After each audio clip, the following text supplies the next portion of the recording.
Amigos míos, una de las cosas más descomunales, brutales que tiene la declaración del Parlamento Europeo, además porque ya es una verdad global reconocida a nivel mundial, es que el régimen tuvo una responsabilidad directa en la muerte, en el asesinato de Osvaldo Payá. Y yo quiero traerles este video sobre todo para la gente que están dentro de Cuba, porque aunque ya en todo el planeta se está investigando, se sabe y se han sacado informes de que ese régimen asesinó descaradamente, cobardemente a Osvaldo Payá, dentro de Cuba no hay acceso a la información. Entonces quiero compartirles este video para que camine dentro de Cuba y la gente abra mucho más los ojos. Fuimos seguidos por varios vehículos, hasta que uno de ellos nos impactó y nos sacó de la carretera. Me sacaron rápidamente del coche dos personas en una furgoneta que había aparecido de la nada y me llevaron al hospital. Me rodean, yo estaba tumbado, todos los militares, uno con una handicap. Vuelvo a repetir que nos han sacado de la carretera, me golpea uno en la cara. Luego viene otro que se identifica como el perito de Cuba, un perito de Cuba, algo así, y es el que me dice la versión que tengo que empezar a repetir, si quiero volver a casa, si quiero que no me pase nada. Yo estaba en casa de mis padres y un Regis Iglesias desde España me pone un mensaje en mi teléfono de unos amigos que estaban en Cuba, que si yo sabía que habían tenido un problema en la carretera. Yo le dije que yo no sabía nada de eso, que iba a tratar de averiguar algo. Él me vuelve a llamar a poco rato y me dice, ¿no has averiguado nada? Digo, no puedo averiguar nada, no sé. Me pregunta por Osvaldo, le digo que había salido. Entonces me dice, trata de averiguar qué pasó. Había unos amigos de nosotros allá, tú tienes que saber. Y yo le dije, déjame ver qué puedo averiguar.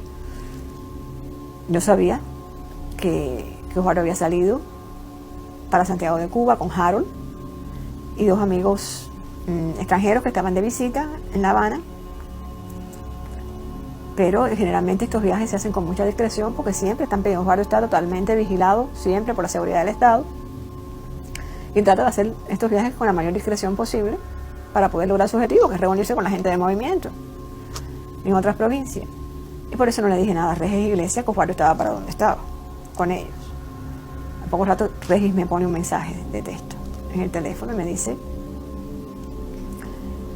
que un carro los invistió, los sacó de la carretera, que hay 3 en el hospital y que uno no se sabe dónde está. Y Regis mismo me pregunta que quiénes eran los otros 2. Ya cuando yo recibo ese mensaje de Rey, le dije, ay Dios mío, aquí pasó algo terrible. Comenzamos a llamar amigos para que llamaran a los hospitales y como a las 4:15, 4:16 de la tarde, uno de los celulares de mi papá responde, una voz responde. Yo estaba llamando, así que yo lo primero que yo digo es papá. Yo sabía que no era la voz de mi papá, pero fue lo que dije.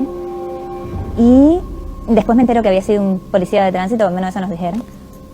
La persona estaba muy nerviosa. Yo le preguntaba en todo momento dónde está el dueño del teléfono, dónde está mi papá, y no me respondía o me hacía preguntas, a lo cual yo seguía preguntándole, ¿dónde está el dueño del teléfono? Dígame dónde está el dueño del teléfono.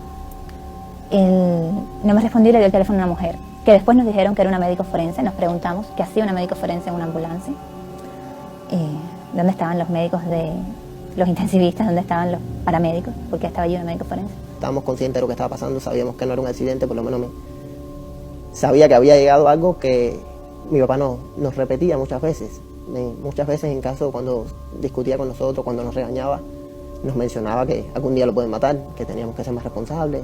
Lógicamente yo tenía un temor, y era que si accedía a grabar el vídeo con lo que ellos querían, después ya no les fuera útil, y lo que intentaba yo evitar grabando el vídeo, me lo hicieran después de que lo tenían ya grabado. Por tanto, si se vuelve a ver el vídeo, se ve que no es una grabación en un solo momento. Fueron muchas grabaciones con diferentes versiones y ellos luego lo editaron. En algunas de ellas aparezco con los botones cerrados, en otras aparezco con los botones abiertos. Era mi forma de decirle al mundo, oigan, esto va a ser editado, son diferentes tomas. Y luego cometieron el error de hacerme decir lo que ellos querían, utilizando sus palabras. En España nadie dice accidente en tránsito, decimos accidente de tráfico.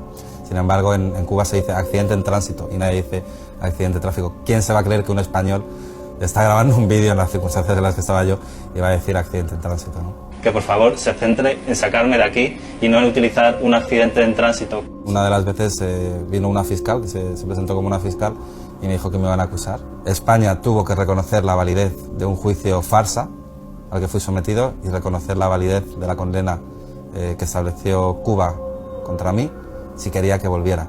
Y lógicamente Cuba también se blindó ante la posibilidad de que yo pudiera llegar a España y denunciar todo lo que he denunciado y que se pudiera abrir un proceso judicial. Por eso decimos que no fue un accidente. Esa historia del árbol nunca existió. Y que nosotros lo que queremos es iniciar una investigación independiente del gobierno cubano para saber qué pasó. Ese día ellos no acabaron con una sola vida, acabaron con 5 vidas. Yo creo que ese día cambió mi vida y cambió la vida de todos los cubanos. Porque en la persona de Osvaldo se acrisolaban no solo las ansias y los deseos de los cubanos buenos de poder vivir en paz, en libertad, con derecho a buscar la felicidad. Y también la persona que tenía la visión suficientemente coherente y clara para marcar un camino que iniciara esos cambios. Osvaldo fue el primero que denunció los cambios fraudes, ese término lo acuñó él. Osvaldo se había convertido en un actor clave para la transición a la democracia en Cuba.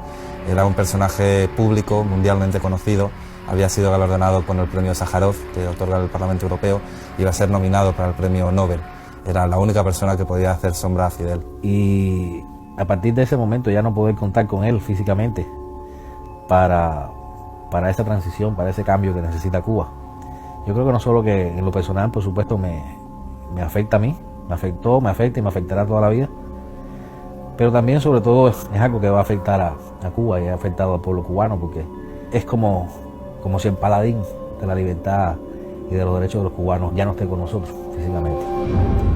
Y este campeón de la libertad, desde el punto de vista político, ¿no? Desde el punto de vista político, era muy importante para garantizar que los cambios en Cuba sean de verdad cambios reales, en donde el pueblo tuviera o tenga un rol como tiene que tener, y donde esa voz del pueblo sea escuchada y no se traicione ni se pacte a espaldas de él cualquier tipo de continuismo del régimen actual. Todo su compromiso con su pueblo, con su familia, con todo el mundo nacía de eso, ¿no? De la fe que tenían en Jesús. Él decía que Dios ponía a uno en un lugar determinado, con un prójimo determinado, en un tiempo determinado, y que ese prójimo para él eran todos los cubanos, en ese momento en Cuba. También decía que la verdadera liberación era reconocer que todos éramos hermanos, que todos éramos hijos de Dios. Y esa era la base fundamental de todo su proyecto político. El proyecto político para Cuba está asentado en ese compromiso desde su fe con el hombre, con el ser humano.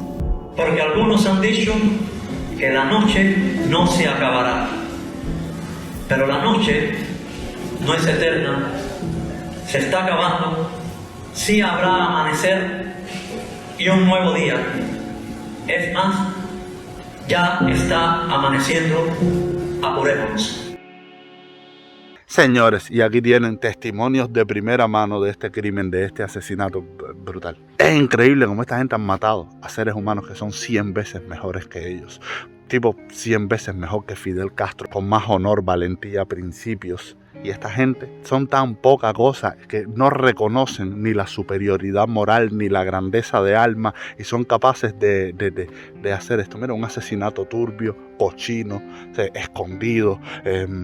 No tuvieron el valor de enfrentar el repudio internacional metiéndolo preso con justicia, según las leyes, aunque fueran leyes falsas. No, vamos a fabricarle un asesinato en la sombra, una historia, meter preso, chantajear. Y sin embargo, hoy, 2023, ya todo el planeta Tierra sabe que ese régimen es una cosa criminal que orquestó este asesinato. Ya lo dice el Parlamento Europeo y todos los gobiernos decentes del mundo. La verdad siempre sale a la luz y como dijo Osvaldo Payá, la noche no será eterna. Pero nada, quería dejarles estos testimonios para que caminen dentro de Cuba y nada, seguir expandiendo la verdad. Nos vemos en el próximo video. Chao.